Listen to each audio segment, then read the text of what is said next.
Hey guys, this is Theo here, and welcome to lesson 6 of the Responsive Web Design class, Responsive Web Design certification here on Free Code Camp under the HTML and HTML5 section. So before we start, I just want to sort of plug a course that I put in the description of all my videos, and that is Stephen Grider's Modern React with Redux 2019 update here on Udemy.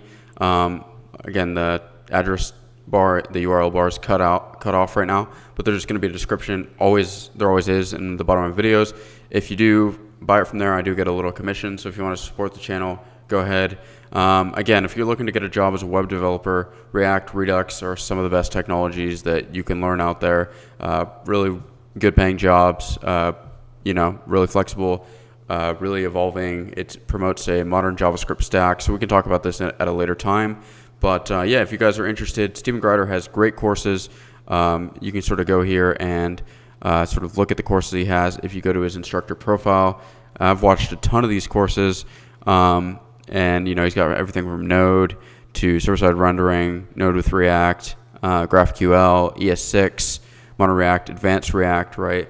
MongoDB, Webpack. Webpack might be a little old now that we're on Webpack 4, but still, guys. So yeah, just wanted to give a little plug, and if you're interested, again, the course is going to be called Modern React with Redux, and just use the link in the description. You can see I've purchased it, I've watched it, it's great. So anyways, onwards with the video. We only have 2 more lessons left in the HTML and HTML5 section.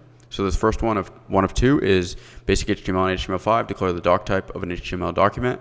Basically, this is almost a given in modern browsers, but a doc type basically lets the user agent, the browser, know which type of HTML we are using. So again, you can sort of read this, but basically what we want to do is add a doc type for HTML5 to the top of the blank HTML document in the code editor.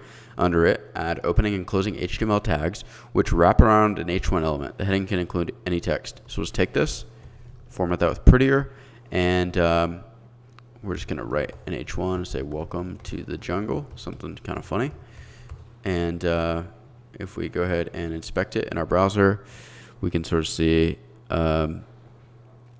let's see, I don't think it's been a long time since I've, oh, here it is, right? There's the doc type. All right. So yeah, guys, that's it for that one. It's more of semantic sugar. Right. And the last one is define the head and body of an HTML document. So we'll talk about this a little bit later, but basically in the head tag, we're going to put scripts, we're going to put style sheets, we might put assets, we might put SVGs, whatever it is, right? Stuff like metadata about the page, right? So again, we'll go over that. But basically what we want to do, right, is go ahead and edit the markup. So there's a head and a body. Head element should only include the title. Okay, so what we're going to do here is go ahead and say head, and it should only include the title. All right, wrap the title in here. It's been a while since I've just written raw HTML. And body should include the H1 and a P. All right, right, and then, okay, yeah, sorry, we need to wrap this. Basically, the body is the content, and the head, you can think of it like the metadata, the scripts, the style sheets, whatever you want. We'll give it a body tag, right? And we'll wrap this in here. Good to go. Run our test. Good to go. All right, guys, so that's it for this section. Next up, we'll be doing basic CSS. Could be kind of fun, right? And then we'll move on to applied visual design, applied accessibility, ARIA elements, responsive web design principles, right? Responsive pages, when you scale the browser, how does it look? CSS flexbox, right? More alignment. CSS grid, I haven't done a whole lot of that, so that could be kind of fun. And then we'll move on to the responsive web design projects. So hopefully you guys are enjoying it. If you have any feedback, let me know in the comments. And as always, guys, have a great day. See you guys in the next video. Take care.